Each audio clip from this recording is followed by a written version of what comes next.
tipenya adalah jendela J3. Ini saya select all instant dulu, visible in view. Kemudian ini akan saya isolate ya, isolate element. Oke, di sini terbaca untuk tipe jendela J3.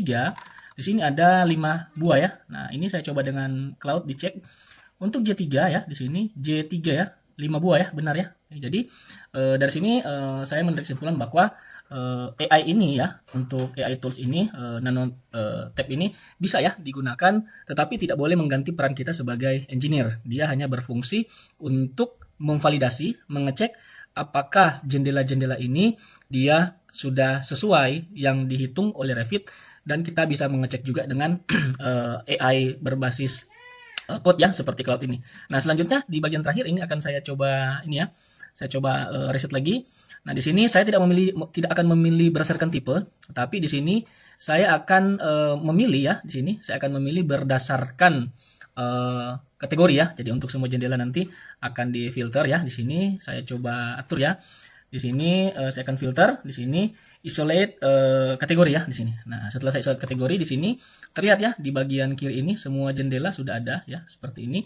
Oke, kemudian kalau saya blok semua seperti ini, nanti di sini akan terlihat ya, misalnya di sini kita random lagi J4 tadi sudah 99, ventilasi V1 ada 4 ya, 4 di lantai 1 dan 4 di lantai 2. Untuk family J3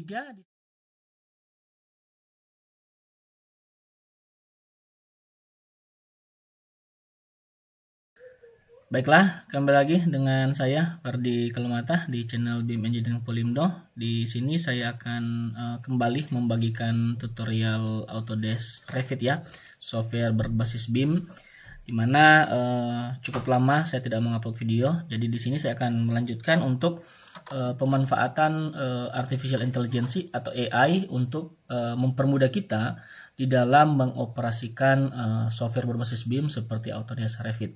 Nah, di sini saya menggunakan yang plugin ya, namanya Nonica Tab ya. Di sini kalau teman-teman perhatikan di sini ada cukup banyak yang bisa dieksplor ya, mulai dari extra tool untuk settings, kemudian ada color element by parameter, kemudian wall ya. Di sini ada juga create floor finish by room, super align, join, dan seterusnya ya. Nah, di sini AI yang saya gunakan ini terkoneksi langsung dengan cloud ya di sini. Nah, catatannya di sini untuk cloudnya adalah cloud yang versi yang pro ya di sini. Kalau teman-teman perhatikan di sini saya menggunakan cloud dengan versi yang pro. Oke, seperti ini.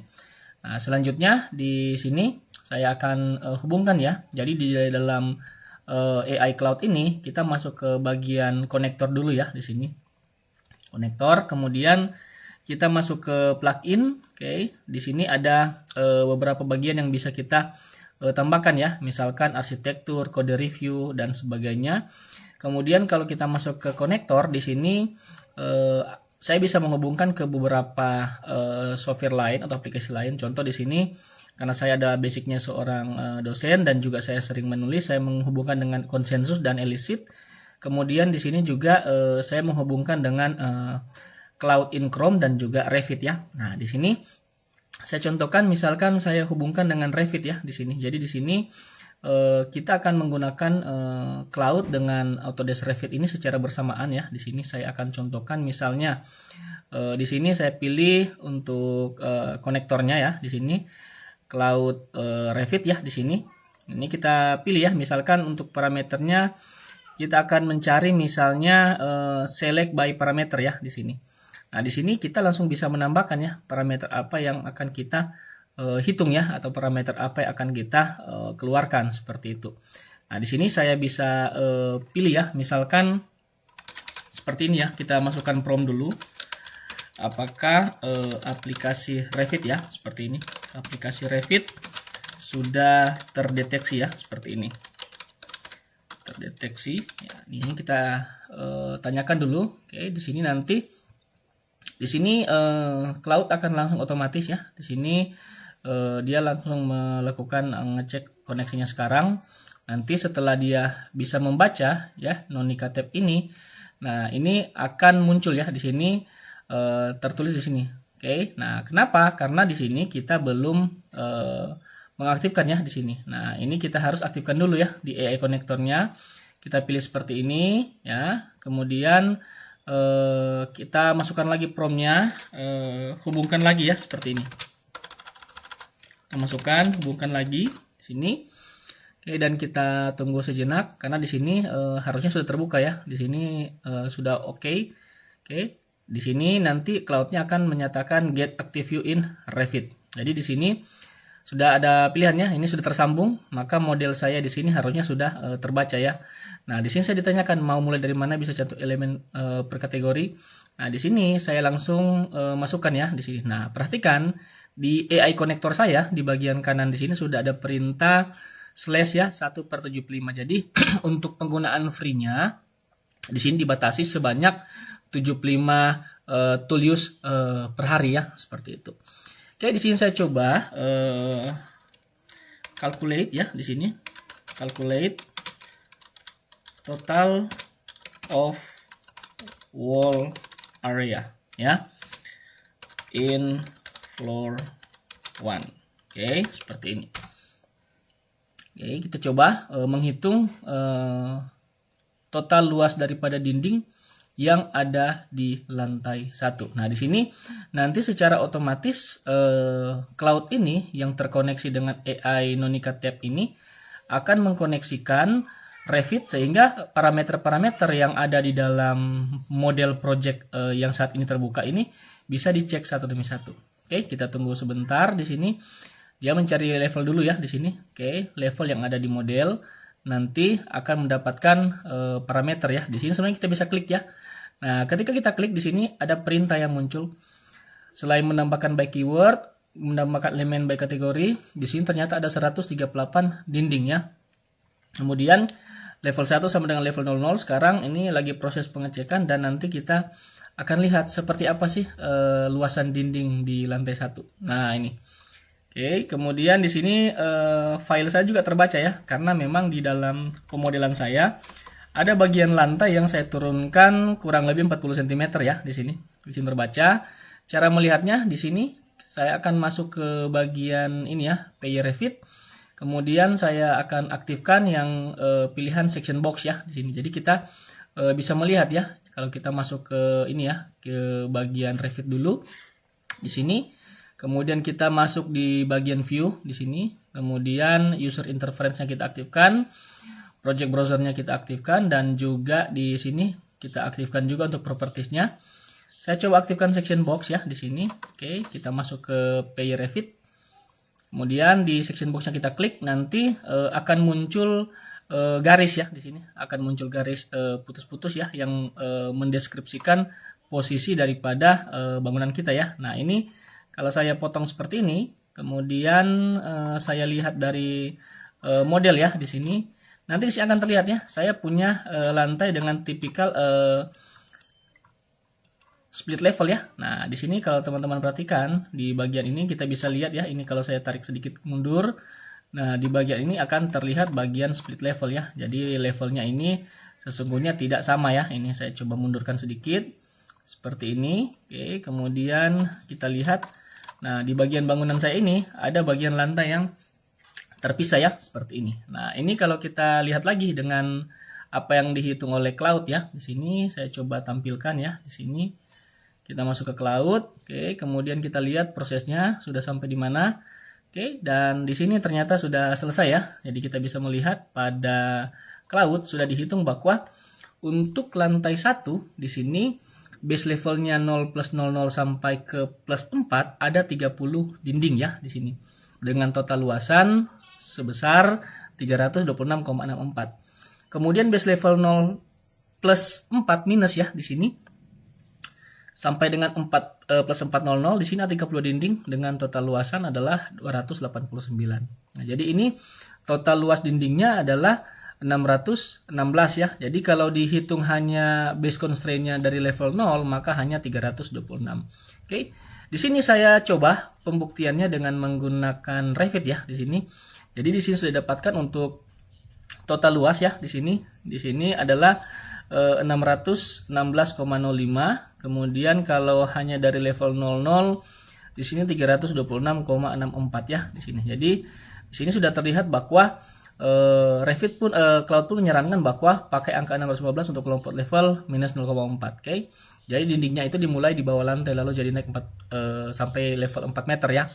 Nah, di sini saya coba ke Revit kita. Oke. Ini saya akan gunakan menu view.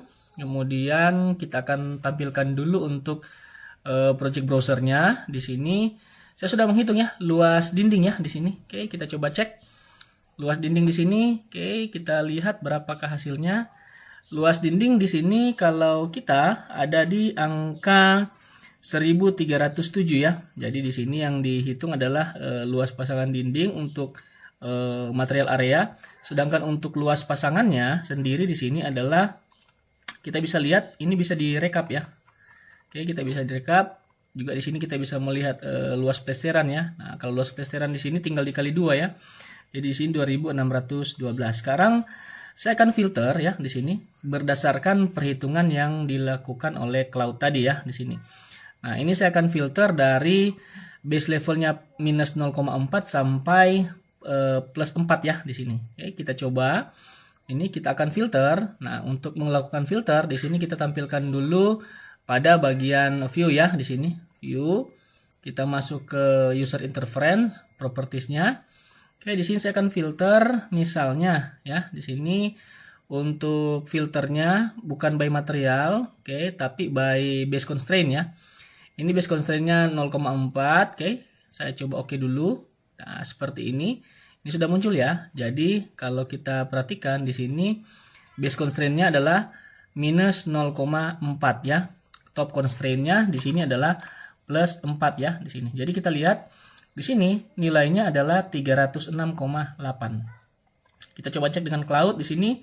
Ini kita lihat ya untuk bagian dasar ya di sini. Oke. Minus 0,4, oke. Di sini terdapat 289 dinding ya. Oke, kemudian di bagian yang disarankan di sini adalah 616,05 ya. Nah, jadi di sini kita bisa melihat posisinya di sini. Ada 340,59, kemudian di sini ada 306,8. Jadi di sini terlihat ya. Jadi tinggal kita filter ya di sini. Kalau kita filter semua, misalnya di sini saya hanya mau tampilkan by level ya. Ini saya filter lagi. Kemudian base constraint-nya, top constraint-nya di sini saya atur di level 4 ya, seperti ini. Oke, nah ini seharusnya sudah muncul ya. Nah, ini sudah ada semua. Jadi cukup mudah ya untuk membuktikan luasan tiap lantai ini. Oke, jadi kalau seperti ini 306,8. Kemudian di bagian areanya di sini ini bisa kita hitung ya. Oke, kita filter lagi. Formatting di sini untuk area. Oke, ini munculnya material name ya. Nah, berarti kita bisa ganti ya di sini, misalkan kita masuk ke menu view, schedule, kemudian schedule quantity. Nah, di sini kita akan pilih wall ya. Nah, kita pilih wall. Kemudian saya akan masukkan pertama base ya, base constraint. Kemudian top constraint ya, di sini jangan lupa. Lalu ketika selesai saya akan masukkan area ya di sini. Nah, ini area. Oke, kita klik OK. Nah, di sini muncul. Oke, jadi ada base constraint, ada top constraint, ada area. Saya formatting lagi. Oke, di sini untuk areanya saya pilih calculate total. Kemudian untuk filternya di sini saya base constraint-nya minus 0,4, top constraint-nya adalah plus 4 ya, seperti ini. Oke, di sini sudah jadi. Kita akan hitung ya. Di sini formatting lagi, masuk ke grouping. Ini kita areanya ya di sini. Kita pilih header saja, grand total, pilih OK. Nah, kita lihat di sini untuk elevasi 0 plus minus 0,4 sampai dengan 4,00. Di sini ada beberapa bagian ya. Ada yang 1 meter persegi, 2 meter persegi, 4 meter persegi. Kemudian di sini juga totalnya adalah 289. Jadi hanya dihitung dari minus 0,4 sampai plus 400 ya. Nah, ini bisa kita tambahkan ya. Kalau kita mau menambahkan yang lain, misalnya kita akan edit untuk filternya di sini. Oke, kita akan edit di sini, misalkan ini kita mulai dari 00 ya. Kita coba oke. Nah, ini pasti nilainya berubah ya. Ini menjadi 258. Oke, di sini. Jadi posisi hitungannya ini akan terlihat ya di sini. Jadi ini ada 326, ada 289. Kemudian yang dari B sampai dengan 00 di sini juga ada ya, di sini 51,51. Kita coba cek dulu pembuktiannya di filter. Kemudian di sini minus ya, minus 0,4 sampai 0 plus 00. Saya coba oke. Oke, di sini muncul ya. Jadi di sini 52 ya kalau perhitungan Revit pembulatan ya. Kalau saya coba buat dalam 2 desimal, di sini 51,50. Kita coba cek dengan Claude 51,51. Jadi secara pembuktian memang untuk luasannya ini sudah benar ya. Jadi ini bisa dimanfaatkan ya untuk mempermudah kita di dalam mengontrol ya, seperti itu. Oke, selanjutnya di sini saya akan coba lagi untuk tool yang lain ya. Di sini kita coba ke Nonica Tab dulu, kemudian saya akan kembali ke Cloud. Di sini saya akan ganti ya, ini tampilannya ke 3D model ya di sini. Oke, kemudian section box-nya saya matikan. Oke, seperti ini. Nah, nanti akan terlihat utuh ya di sini kalau sudah dimatikan. Ini ke PY Revit lagi. Section box-nya kita hilangkan saja. Kita kembali ke Cloud. Saya akan berikan perintah hitung jumlah jendela dan kelompokan ya, berdasarkan tipe ya, seperti ini. Nah, ini kita coba enter, kita lihat ya hasilnya seperti apa. Jadi kita akan menggunakan coba memaksimalkan AI ya di sini untuk mempermudah pekerjaan yang sedang kita kerjakan ya di sini. Oke, kita tunggu, kita lihat di sini. Oke, ini selagi proses get element by kategori. Oke, di sini juga sudah ada request code-nya. Kemudian get value for element ID ya di sini. Jadi secara otomatis Cloud ini akan melakukan sinkronisasi ya. Nah, di sini terdapat 33 jendela ya. Nah, jadi di sini langsung bisa dihitung. Nanti di sini akan ditampilkan juga dalam bentuk tabel ya, seperti itu. Oke, nah di sini kalau diperhatikan ya, jendela J4 ada 9, oke, ventilasi V1 ada 4, total ada 14. Kemudian untuk family jendela J3 di sini ada 5, jendela J5 ada 1 dan seterusnya ya. Sehingga di sini sudah muncul ya. Nah, sekarang kita akan coba lihat ya di sini. Saya coba pembuktian lagi dengan Revit ya. Di sini view. Kita masukkan lagi project browsernya dan juga propertiesnya ya di sini. Oke, kita hilangkan dulu bagian section box-nya. Oke, nah saya coba mengecek untuk jendela ya di sini. Oke, karena tadi sudah dihitung. Oke, seperti ini. Kita coba kembali ke Cloud ya. Nah, di sini dikatakan bahwa perhitungannya seperti ini. Kalau untuk tipe J4 ada 9 ya. Oke, ini saya coba lakukan pengecekan ya. Di sini ini saya close dulu.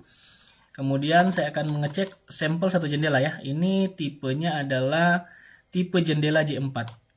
Nah, tipe jendela J4 di sini dikatakan ada 9 ya. Untuk level 0 dan ada 9 untuk level 4. Jadi totalnya ada 18. Oke. Kita coba dari perhitungan Cloud ini apakah dia terbukti. Kita lihat ya di sini. Ini semua tipe ini akan saya select ya. Select all instant visible in view. Kemudian di sini akan saya hide ya di sini. Oke, saya akan hide di sini isolate element ya seperti ini. Nah, ini jumlahnya kita hitung ya, 2, 4, 6, 8, 10, 12, 14, 16, 18. Jadi perhitungannya di sini dari Cloud sudah terbukti ya. Jadi ada 18 buah. Kita coba random lagi ya di sini. Kita random lagi yang lain, misalnya saya mau coba dengan tipe yang ini ya. Ini tipenya adalah jendela J3. Ini saya select all instant dulu, visible in view. Kemudian ini akan saya isolate ya, isolate element. Oke, di sini terbaca untuk tipe jendela J3 di sini ada 5 buah ya. Nah, ini saya coba dengan Cloud dicek. Untuk J3 ya, di sini J3 ya, 5 buah ya, benar ya. Jadi dari sini saya menarik kesimpulan bahwa AI ini ya, untuk AI tools ini Nano Tab ini bisa ya digunakan, tetapi tidak boleh mengganti peran kita sebagai engineer. Dia hanya berfungsi untuk memvalidasi, mengecek apakah jendela-jendela ini dia sudah sesuai yang dihitung oleh Revit, dan kita bisa mengecek juga dengan AI berbasis code ya seperti Cloud ini. Nah, selanjutnya di bagian terakhir ini akan saya coba ini ya. Saya coba reset lagi.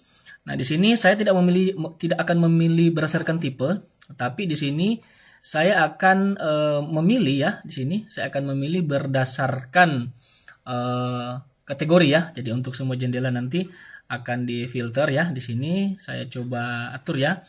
Di sini saya akan filter. Di sini isolate kategori ya di sini. Nah, setelah saya isolate kategori di sini terlihat ya di bagian kiri ini semua jendela sudah ada ya seperti ini. Oke, kemudian kalau saya blok semua seperti ini, nanti di sini akan terlihat ya, misalnya di sini kita random lagi J4 tadi sudah 99, ventilasi V1 ada 4 ya, 4 di lantai 1 dan 4 di lantai 2. Untuk family J3 di sini ada 5 ya, tadi sudah kita cek ya, yang ini tipe yang J3. Oke, ini kalau saya select all instant ya, seperti ini, visible in view, nah ini ada 5. Kemudian jendela J9 ini hanya ada satu tipe ya. Oke, jendela J5 juga hanya ada satu tipe. Jadi kalau saya melihat ini sudah sangat proper ya. Jadi AI ini bisa kita gunakan untuk dikombinasikan dengan software berbasis BIM Autodesk Revit untuk memvalidasi hasil perhitungan kita yang sudah kita modelkan di dalam software Revit. Mungkin itu dari saya, semoga bermanfaat. Jika merasa video ini bermanfaat, silakan di like, share bagi yang membutuhkan, dan bagi yang ada pertanyaan silakan tinggalkan pesan di kolom komentar. Sekian dari saya, sampai jumpa di tutorial selanjutnya. Terima kasih. I never thought I'd feel like this.